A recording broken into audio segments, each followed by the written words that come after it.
Okay, in the last video we heard what the vanishing click sounds like, and so this is what we are hoping to, that's what we are going to learn how to play so precisely in time with the metronome click that the click vanishes. But before doing that, then I just want to talk a bit about the equipment to use. So this short video segment is about about the equipment that we can use. So for this, it's recommended in the books, and it's clearly a good way to start. Then we're going to start as percussionists. So whatever musical instrument you play, is to start with percussion, because the percussion has this very clear, precise sound, so you can clearly hear if you're in time or not, and it's also, because it's quite a loud percussive sound, you get the vanishing click as well. You can hear it very clearly. So you can clearly hear if you're on the click and if you're slightly off. So, so it's good to get yourself a pair of drumsticks. It's not going to break the bank for most musicians. And if you haven't got a pair of drumsticks, anything else like a wooden spoon does quite well as well. And the good thing about the drumstick is this natural bounce action, like that, and the wooden spoon as well to some extent as well. So, and that helps you to play a steady rhythm. And it also has this very relaxed feel to it, so like that. When you move your hand like that, depending on the speed, your hand might actually be temporarily in free fall. So it's very relaxed, and in any way, whatever speed, it's a very relaxed thing to do. So, so then, as for what you hit, then even if you're a percussionist, you don't want to go for your nice full sounds, or your hi-hat, or your kick drum, or anything like that. Go for the most clear, precise, sharp sound you possibly can to start with. So stick hit is good, one stick hitting another. Claves is good, and also I think like what I've got here, stones. That's a good thing as well. There's a stone, very sharp, clear sound. And I've got some other examples. You'll find things lying around. So like these slates from the roof that broke before they put them up.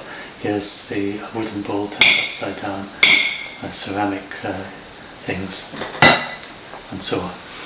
So,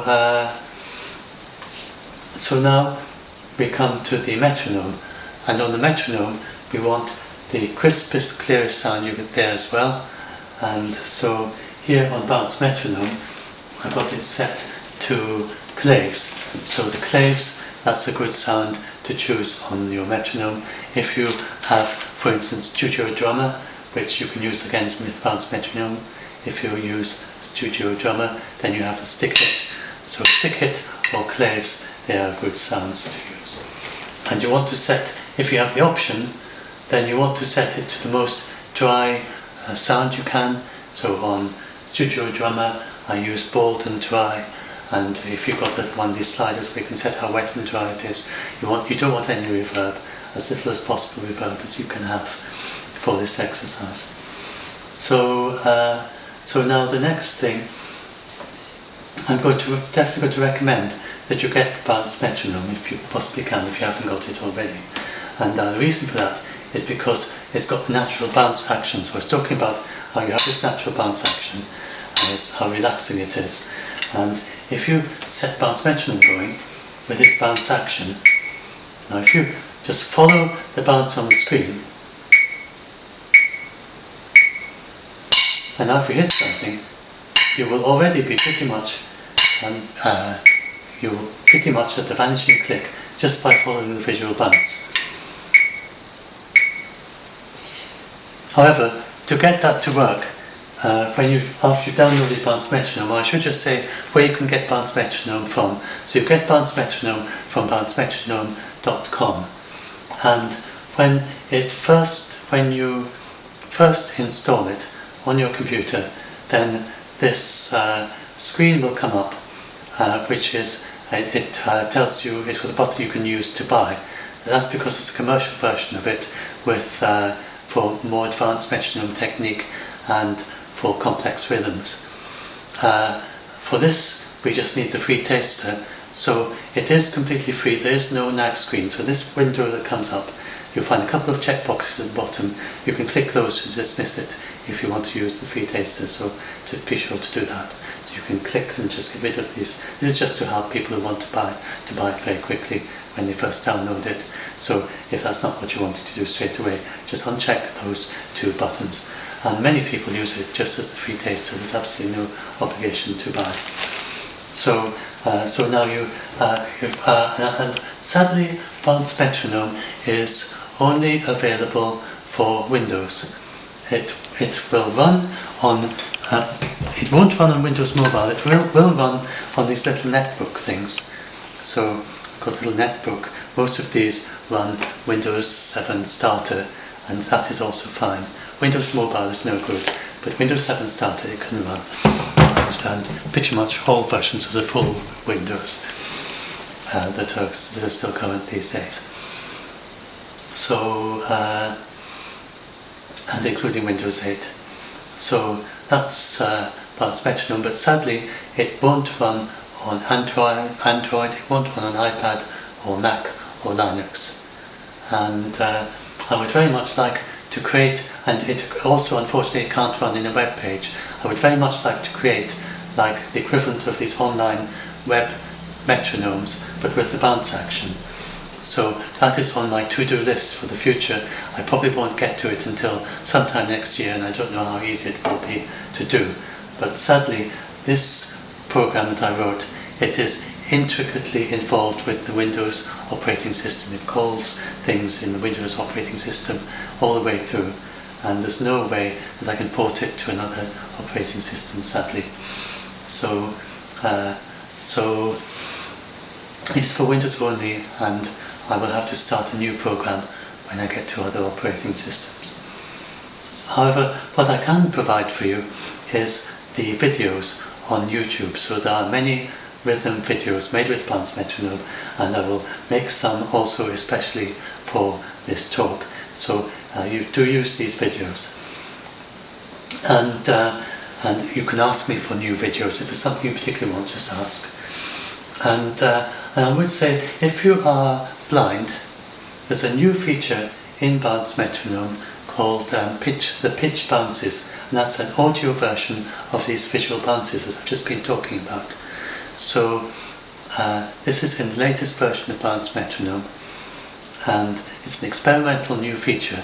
So I'm very interested to hear how you get on with it and if it works. But it may well be helpful for blind musicians. It's just new in the latest Bounce Metronome. It's an audio version. It goes up and down in pitch in the same way that the visuals go up and down visually, and with the sensitivity to sound that blind musicians have, and I imagine it might possibly be quite useful. So anyway, so that's Bounce Metronome, and now I just want to show you one thing. When you download it, so this is only just for a few seconds for users of Bounce Metronome, then when you first download it, then I'll first show you and when you first install it, the chances are that it will play the sounds on this instrument called the Microsoft GS Wavetable Synth. This is part of DirectX. It comes with Windows. So this is what it will normally be playing the sounds on. So this is it's actually a synth that was developed by Roland, and it's the same basic synth with some variation. The same basic synth is the basis of the sounds in QuickTime, which is used on the Mac, and it's also bundled. Another version of it is bundled with Band in the Box, and so this is a really ancient version, the one that Microsoft licensed, and it simply has never been changed since then. It's exactly the same as it was at the end of the 20th century, and it is an excellent synth. The sounds are pretty good, They were very good in their day, and they're still reasonably good, especially for a metronome. And the timing is excellent, and it's great when you have very fast. If you have very fast rhythm, you won't lose a single beat with the Microsoft GS Wavetable synth. And the timing is absolutely precise. But the only thing that is an issue with it is latency. So latency is like echo. If you don't know what latency is, it's like you hit the sound, you get the actual sound delayed by a fixed amount. It's like an echo. You only hear the echo. So you hit the sound and you only hear the echo. So that is like latency, a fixed delay of so many milliseconds or whatever. So normally on a modern computer, latency is going to be practically nothing. But with the Microsoft GS Wavetable synth, I think simply because it has never been changed since way back then, it has this massive amount of latency on many computers. And you'll gasp, it was huge even in those days. It has a latency of 200 milliseconds, which is about a fifth of a second. And that is absolutely a huge amount of latency by modern standards. That's on most computers. On this computer, it is more like 140 milliseconds. And on some computers, there's no latency at all that's noticeable. I had one computer like that. And there just doesn't seem to be any kind of pattern. I haven't found any explanation of any way of understanding how it's going to work on your computer, whether it will have latency or not. There is a method of fixing it, so you can set its latency down to 0, but it's just flaky. It'll stay fixed for a while and it'll suddenly pop back up again. So I don't particularly recommend that you try to fix the latency on it, and it is actually a little bit technical to do that anyway.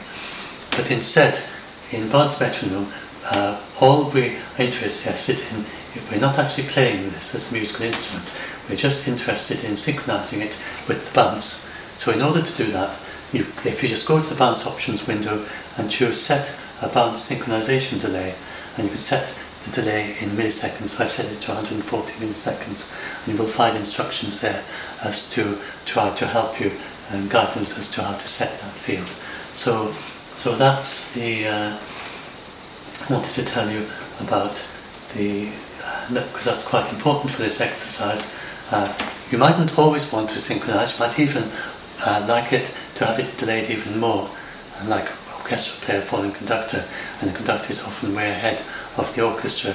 But for this particular thing, we want I think it's good to have it completely synchronized to help you with the synchronizing of the playing of the vanishing click.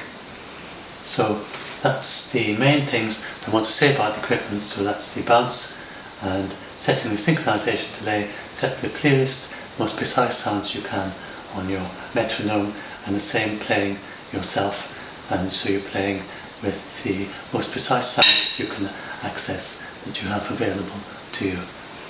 So now I'll press on with starting talking about the technique itself and how you can bring this relaxation into your metronome technique while achieving this vanishing click. So on to the next video segment.